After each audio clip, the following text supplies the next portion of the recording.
Hello and welcome to another Swinging Steve's Bargain Beer Reviews, and we've got another lager for you today. We've got a Peroni, not Peroni, sorry, Rossini, the Aldi rip-off of Peroni, of course, and it's in a green bottle. The funny thing about green bottles is my aesthetically it says this is a really nice beer. I want to try this. This is more pleasing to me than a brown bottle. But my brain's telling me it can't be nicer than what's in a brown bottle because it's going to be affected by the light. But there's something about green bottles, especially lagers in green bottles, that I'm drawn to. Maybe it's Peroni. Because I know Peroni are renowned for having green bottles, especially in the UK anyway. If you go to Italy, they're all in brown bottles because they're not stupid over there, obviously. Yeah, we have them in green bottles, and I've always liked Peroni. I've always been a bit of a fanboy of Peroni, shall we say. It's a word these days, isn't it? Fanboy. I'm a fanboy of Peroni. Okay, so this beer is 5.1%. 5.1. We've got an extra percent there. An extra point of a percent anyway. So I wonder if I'll be able to tell that when I'm drinking it. I probably won't. It's got that crown that we had from the beer yesterday. It's brewed in Warwickshire. There's nothing on it about the beer, so I'm going to just look at some of the things on here. It rhymes that. Nothing on it. Nothing about the beer, so I'm going to read some of the things that are on here. I'm a poet and I didn't know it. Yeah, it's just your normal rubbish. Calorie intake and all that jazz. I'm quite looking forward to this. I hope it is a bit like Peroni. Because like I said before, I like Peroni.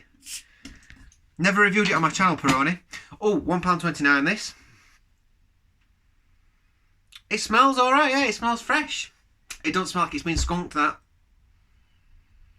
And even if it did, I quite like that smell. I actually quite like that smell when beers are a little bit skunked.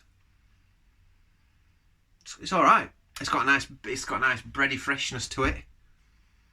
Yeah. So far, it smells the best out of the ones I've had from Aldi so far. So let's see how she looks. So yeah, she's pouring just like you would expect a lager to. While that settles a little bit, we've got about a finger and a half's worth of white foam. It's just off white head. That carbonation looks quite nice actually. Obviously, it's filtered. It's a nice clear beer. It's got that yellowy pale colour, that wee colour to it. So now it's in the glass. Yeah, you're getting a little bit of that metallicness coming through, but it does smell a little bit fresher than the others. I must admit, it's a little bit more, slightly more citrusy than the other ones, I think. A bit bready. It's got that dankiness to it though, that sort of puttiness that they put in all these lagers. Must brew these lagers. These lager breweries must be based next to a putty factory, so they can source the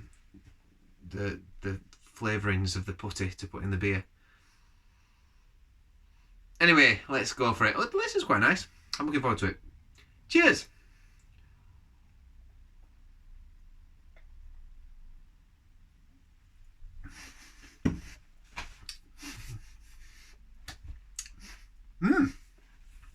Yeah, let's compare this to the one I had yesterday.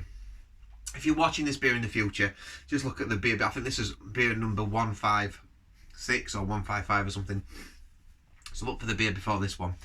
Straight away, there was this really odd sweetness to it that just tasted dodgy. This, it tastes like a lager. It tastes pretty decent, that. It's fresh, nice and rounded. It's easy to drink, easy as you like. It's not got a little citrus bite to it, which is quite nice. I wouldn't expect that though, because I'm guessing it's debatable whether actual hops have been used in this at all, or whether it's just hop oils or something of that ilk.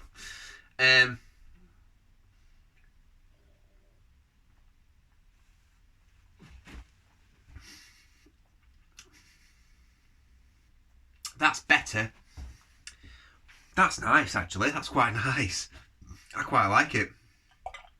Yeah. Yeah. Yeah. I like it. Where's the one I had yesterday? Oh, from the bottle away. I ain't got room to keep all my bottles everywhere. You know, like, you watch these reviewers and they've got like shelves full of old cans.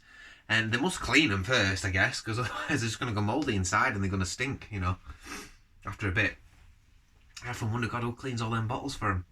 But Yeah, I ain't got space for that sort of stuff. So I've got a shelfie that I keep all my beers on, and then a couple of shelves that I built in the shed, and then the rest of it I just throw away.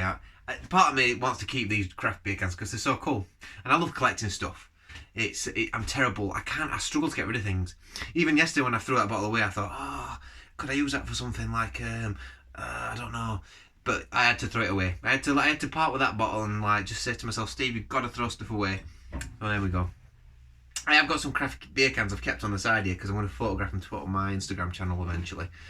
But they look quite nice. They look beautiful, of craft beer cans. Look fab. I mean, look at this Vocation one, the new one, Hop, Skip and Juice. And then this one, guys, that is fabulous. I gave that a 9.6, I think, out of 10. Absolutely brilliant. Really good. That's all of it. Right, anyway, let's go back to this one. Digressing on, I'm getting seduced by the artwork.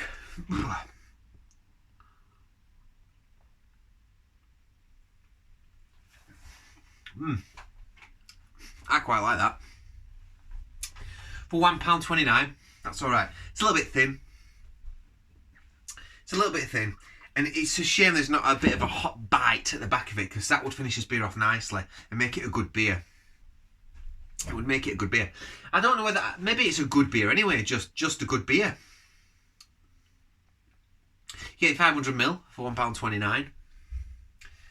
When I think about the supermarkets, like £1.50 in it for your Pilsner Urquell and all that sort of stuff.